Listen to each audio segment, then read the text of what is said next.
Hi, welcome to the Explainer series for Quant. Here we'll be using very simple concepts and apply it to CAT level problems and solve them as easily as possible. In this session, we would look at some special cases in inequality. We will solve a few questions from the past XAT and CAT papers as well. I would suggest pause this video, have a look at the questions. The link is available in the description of this video. Try these questions on your own and then proceed with the rest of this session. Please do share this with your friends who are preparing for CAT and other MBA entrance examinations. You can like and follow us on Facebook as well as subscribe to our YouTube channel to get live event and notifications for all the updates regarding CAT and other MBA entrance examination. You can also look at our WhatsApp as well as Telegram lists. You can join over there and we will update you. We don't spam over there. If you want, you can enroll for our Quant and LRDI courses. These are the best and the most comprehensive courses available in the market. Now, the most commonly used relation outside of the polynomial and quadratic inequalities is the fact that the arithmetic mean is always greater than or equal to the geometric mean. Right? So we know for any set of n numbers, arithmetic mean will be sum of the numbers divided by n, or the average. Geometric mean will be the product of the numbers to the nth root of this. You can look at the proof of this. You can look at the proof of this concept. I have put up the link on the Wikipedia page, which is given over here. You can have a look at this. It's a very nicely done proof. There are multiple proofs over there as well. Look at the proof which is based on geometry, right? Obviously, the equality holds when all the values are equal. So when you have all the values equal, the arithmetic mean will equal the geometric mean. Let's see how this actually works in practice. The first one is from the CAT 2003 repeat paper.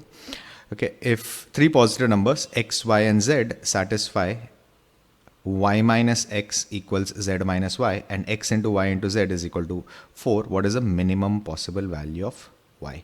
You need to minimize the value of y given this constraint. Right. So in all these inequalities, the key point is you will be given a constraint. Either the product will be constant or the sum will be constant. When you have the sum constant, you will have the maximum value of the product. When you have the product constant, you will have the minimum value of the sum. Right? This is what the inequality says. Now, how do we use this here? This is y minus x is equal to z minus y. So I can rewrite this as y plus y equals x plus z, or 2y equals x plus z. We also, if I substitute it back, x plus y plus z should be equal to 3y now. Right? Now it is given to you that x, y, z is equal to 4, which means the minimum value of x plus y plus z divided by 3 should be greater than equal to the cube root of x into y into z, which is 4. Right? Now I know x plus y plus z is 3y, which means 3y by y. So minimum value of y is greater than equal to cube root of 4. Right? This is what I wanted. What is the minimum value of y? Cube root of 4. Cube root of 4 is 2 to the power 2 by 3. Under 1 minute to solve this question. The next question came in CAT 2018 slot 2. Now in our CAT 2018 video solutions, we have also given a proof using geometry for this. But here, since we are solving it using inequalities and algebra, we'll use the algebraic method to solve this. Right? That is also available in the playlist. Let's see. The sum of the squares of two numbers is 97. Which of the following cannot be their product? Right? So it is given that a square plus b square is equal to 97. You need to find out which of them cannot be the value of a and a into b.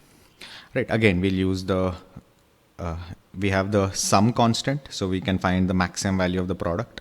So I know square root of a square b square will be less than or equal to a square plus b square by 2. Now this is 97 by 2, which is 48.5, should be greater than equal to square root of a square b square, which is plus minus ab. right? Plus minus AB. So it cannot be equal to 64, right? Cannot be equal to 64, right? You can have one of them positive, one of them negative, in which case the product can become, for example, you take one of them as 1, other them will be 96 square root of 96, right? So minus square root 96 into 1, right? You can get a negative number as well, right? But you cannot get positive 64. That's what the question asks. Now we can extend this to more than two values as well, right?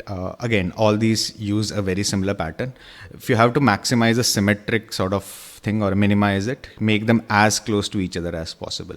If you make the values as close to each other as possible, the product will become as high as possible, the sum will become as low as possible. This one is from CAT 2007. This is a data sufficiency question. Right? Consider the integers x, y, and z. What is the minimum possible value of x square plus y square plus z square? Now, because we need a number to this, just choosing the second statement is not going to be enough. Just choosing the second statement is not going to be enough. So B cannot be an answer. Right? We need a numerical value, which is available only in 1.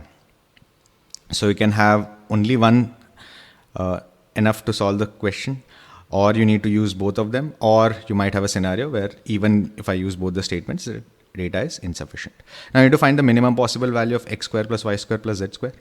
Again, we use the same process. Minimum value of x square plus y square plus z square divided by 3 should be greater than equal to the cube root of their geometric mean, right? Which is greater than equal to cube root of x square xyz whole square, right? I can write it like this. Now, what will be the maximum value of xyz? Maximum value of xyz will be when x will be equal to y equal to z, right? As close to each other as possible. Unfortunately, these are integers.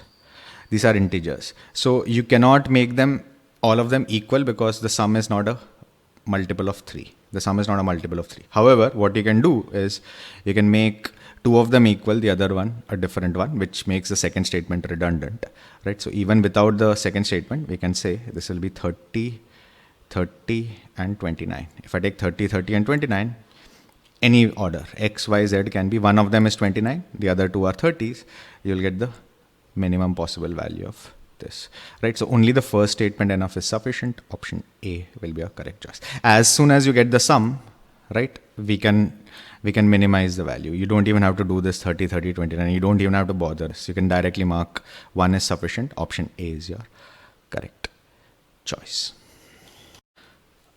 A similar sort of question came in XAT 2013, right? It says PQR are 3 non-negative integers. So PQR are whole numbers, non-negative integers. So 0, 1, 2, 3, etc. They are whole numbers.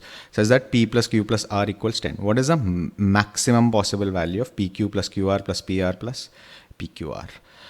Right. Now you would say, how can I use that inequality, because this is PQ, PR, QR plus PQR. Now let's take a very simple case. I mean, you don't need to do this, but just doing it for academic purposes. If you take 1 by 1 plus P, 1 plus Q, 1 plus R, 3 numbers, right? What will be their arithmetic mean? Arithmetic mean will be 3 plus P plus Q plus R divided by 3. Now this will always be greater than equal to their geometric mean. Geometric mean will be their product, cube root. Cube root will be, if you multiply this, you will get 1 plus P plus Q plus R plus PQ plus QR plus PR plus PQR. Right. Now this part is constant already. P plus Q plus R is constant. 1 is a constant. Similarly, on the left hand side also, P plus Q plus R is constant. 3 is a constant. So the only way to maximize this when all three of them are as close to each other as possible. Make them as close to each other as possible. So put one of them as 4, other two as 3. Right. You will get the maximum value of this. What will be the maximum value? So one of them will be 4 into 3. Another one will be 4 into 3. A third one will be 3 into 3. And the full product will be 4 into 3 into 3. 4 into 3 is 12. This is also 12. This is 9. And this is 36. 6. 36 plus 24 is 60 plus 9, 69. Option C will be your correct choice. The last question in the set is very interesting. This is a pretty old CAT question. This is from CAT 2002. Right? X, Y, Z are real numbers such that x plus y plus z is equal to 5, xy plus yz plus zx is equal to 3. What is the largest value that x can take? Now, in all the previous cases, we had a case where you had to maximize the product or minimize the sum. Right? In the first case, you could actually put the entire average as one whole, as just one variable. Right? But in this case, there is no other information besides this given. Right? And we need to maximize just one of the variables, not the entire set. Right? So how do we approach this? Right? Now, let's look at again, if we go back to the optimization basics, right, which we did here. So you can treat x separately and y plus z as a different variable. Right?